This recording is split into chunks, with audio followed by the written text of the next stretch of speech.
vakomana vari loya kuna advocate nelsonchamisa vamuziva kuti vana Amos Chibaya nana Gift Ostallos Siziba zvamuziva kuti kunyangwe zvake Amos Chibaya panguva ino aiwa akabatwa ne regime tiri kuona kuti havasi kumira awa ne the movement the move yavari kuita vachifamba vachiedukita vanhu kwese kwese kuti vazive kuti aiwa vanhu vakamira papi and their position with the political space kana the opposition space yakamira sei. Sabeda mashuka anobuda nyongwa panapa na Gift Ostallos Siziba tiona aiwa vachimobiliza kuna makandizi ari kudiaspora nobva subscribe like on the bell icon timida paindo pake nepahendo ye-Change Radio vakomana vanobudisa this poster ramuri kuona rakanzi citizens meeting with Gift comrade Gift Ostallos Siziba abvanyira vakati 245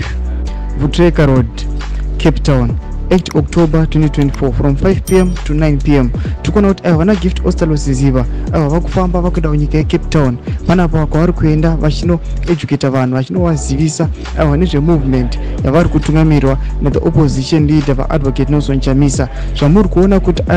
the repression pakukomana opposition nyika yeZimbabwe iri kuramba ichiwedzera zvamuri kuona kuti vakomana loya kuna advocate nelsonchamisa vari kuramba vachikepshwa nethe regime zvatiri kuona kuti kunyange naye nelsonchamisa anonyatsa kuona kuti these guys